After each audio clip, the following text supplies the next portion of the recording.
할렐루야. 오늘도 이 아침 이 말씀의 자리로 나오신 여러분을 주님의 이름으로 축복하고 환영합니다. 오늘 이 아침에도 주님께서 미가서의 말씀으로 우리 가운데 꼭 필요한 말씀을 주신 줄을 믿습니다. 그렇게 주님께서 어떤 말씀을 주셨을까? 또 믿고 기대하는 마음으로 우리 말씀 앞으로 나아가도록 하겠습니다. 오늘 저희가 함께 볼 말씀은 미가 7장 1절에서 7절까지의 말씀입니다. 절망이다. 나는 가지만 앙상하게 남은 과일 나무와도 같다. 이 나무의 열매도 하나 남지 않고 이 포도나무에 포도 한 송이도 달려있지 않으니 아무도 나에게 와서 허기진 배를 채우지 못하는구나. 포도알이 하나도 없고 내가 그렇게도 좋아하는 무화과 열매가 하나도 남지 않고 다 없어졌구나.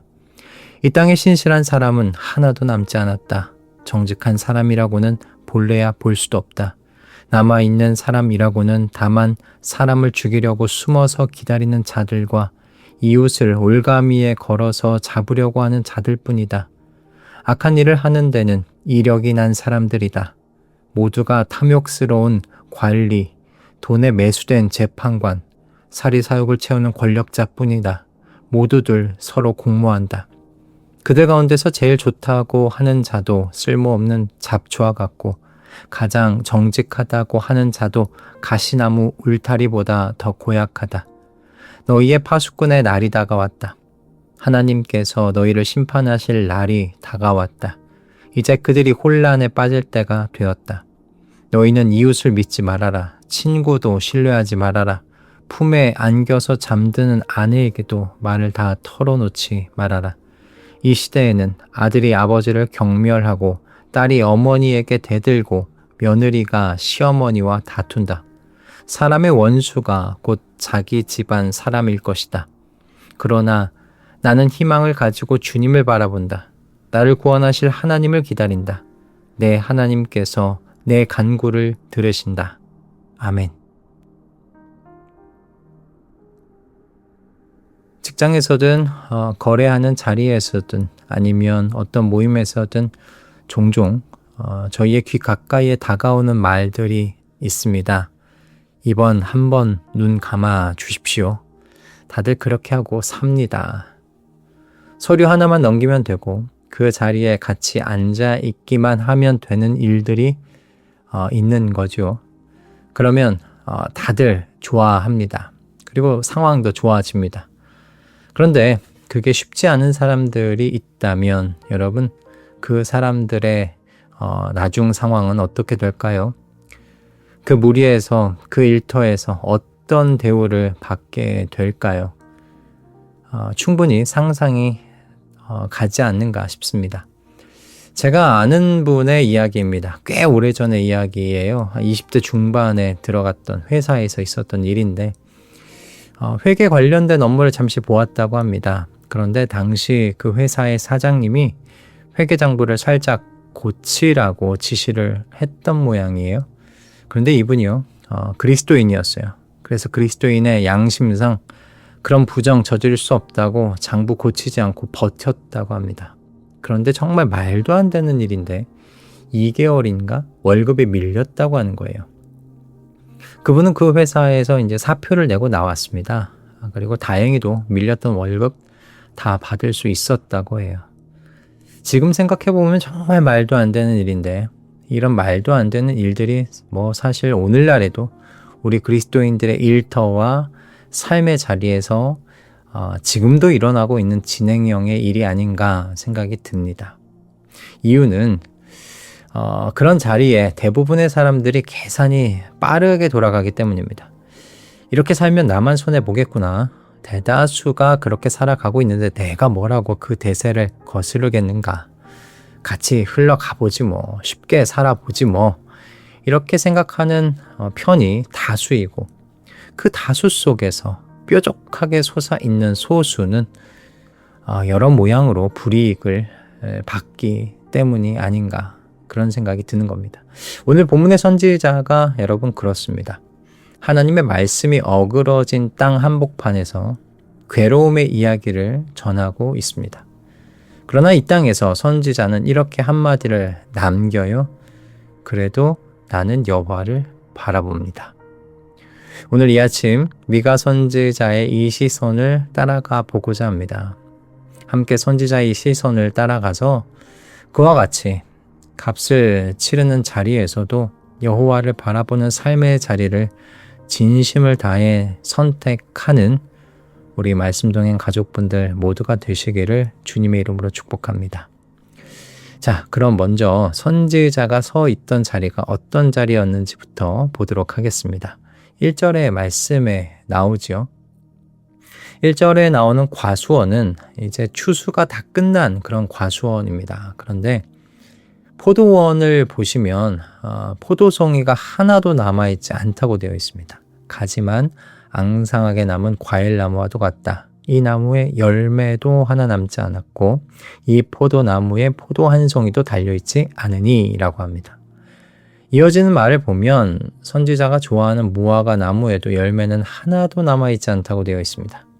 배가 고파서 뭐라도 하나 있을까 하고 들어가 봤는데 텅 비어 있다고 이야기합니다. 그런데 여러분 신기한 것은요. 선지자가 텅 빈 포도원, 텅 빈 과수원을 보여주고 나서 가리키는 것이요. 사람들이라는 겁니다. 2절에 나와 있는 사람들이에요. 어떤 사람들입니까? 이 땅에 신실한 사람은 하나도 남지 않았고 정직한 사람이라고는 볼래야 볼 수도 없다. 좀 이상하지 않습니까? 먹을 것이 없는데 왜 신실한 사람이 없고 정직한 사람을 찾아볼 수 없다는 이 말로 연결이 되는가 하는 것이죠. 하나님께서는 이스라엘 백성에게 추수할 때가 되었을 때 가난한 사람들을 위해서 반 네 귀퉁이를 남겨두라고 말씀하셨어요. 그들이 먹을 것을 그래서 과수원과 밭에 남겨두라고 명령하셨죠. 그런데 지금 이 땅에는 어떤 일들이 일어나고 있어요? 가난한 사람들을 위해서 남겨둔 열매라고는 눈꽃만큼도 찾아볼 수가 없어요. 포도 한 송이, 한 알의 밀알까지 자기 곳간에 채워넣는 일들이 곳곳에서 다 일어나고 있는 겁니다. 그래서 하나님의 말씀에 신실한 사람이 한 사람도 없고 정직한 사람도 찾아볼 수 없다고 선지자가 한탄하고 있는 겁니다. 그럼 이렇게 선지자가 한탄하는 세상, 어떤 세상입니까? 3절의 말씀을 보면 정말 희망이 보이지 않는 세상이겠구나라는 생각이 들어요. 악한 일을 하는 데는 이력이 난 사람들이다. 모두가 탐욕스러운 관리, 돈에 매수된 재판관, 사리사욕을 채우는 권력자뿐이다. 모두들 서로 공모한다. 관리와 재판관과 권력자가 서로 자신들의 이익을 위해서 지금 공모합니다. 손을 잡았다는 거죠. 그러니까 욕심의 카르텔이 생겨난 거예요. 이런 사람들이 지금 사회를 장악하고 있습니다. 그럼 여러분 어떻게 되겠어요? 세상은요, 이 카르텔의 사람들이 원하는 대로 돌아가는 세상이 될 겁니다. 악한 사람들이 이기는 세상처럼 보일 겁니다. 이런 세상 속에서 욕심의 카르텔, 이 욕망의 카르텔에 속하지 않으면 여러분 어떻게 될까요? 이 카르텔에 속하지 않으면 여러분 많은 것을 포기해야 할 겁니다. 속하지 않는 걸 택한 그 값을 톡톡하게 치러야 할 겁니다. 그 값이 가난이 될 수도 있고 관계의 고립이 될 수도 있고 직장이나 세상에서 받는 여러 가지 모양의 불이익이 될 수도 있을 거예요. 속하지 않겠다고 거부한 값은 여러 가지 얼굴로 저와 여러분에게 청구될 겁니다. 여러분, 그러므로 성도로 산다는 게 뭘까요? 오늘 본문은 무엇이라고 이 질문에 답변을 하고 있을까요? 저는 이렇게 좀 생각을 해보았습니다. 이런 세상에서 값을 치르면서 사는 것. 여러분, 믿음에는 값이 매겨져 있다는 것을 여러분 잊지 마실 수 있게 바랍니다. 값을 치르지 않는 믿음은 결국 그 공모하는 무리와 같아질 수밖에 없는 값싼 믿음에 불과합니다. 왜냐하면 하나님이 자기 백성에게 원하시는 삶이요, 정의를 실천하고 사람을 향한 사랑을 실천하는 그런 삶이기 때문에 그렇습니다. 공의와 인애를 잠시 뒤로 미루어두고 살면 사실은 여러분 견딜 만한 일은 없습니다. 견딜 만한 일 사라집니다. 욕망의 카르텔에 속한 사람들과 크게 다르지 않은 삶을 살아가게 되기 때문입니다. 이미 비슷한 무리가 되었는데 어떻게 견딜 만한 일들이 오겠습니까? 그러나 오늘 본문은 이 세상이 이렇게 영원히 지속되지 않는다고 분명하게 천명을 해줘요. 4절 하반절 말씀이죠. 하나님께서 너희를 심판하실 날이 다가왔다. 이제 그들이 혼란에 빠질 때가 되었다. 여러분, 선지자가 바라보고 있는 날이 있어요. 하나님께서 심판하시는 날입니다. 선지자가 이렇게 분명하게 이야기할 수 있는 건요, 하나님께서 언약에 신실하신 하나님이시기 때문입니다. 약속하신 것을 반드시 지키시는 하나님이시기 때문입니다.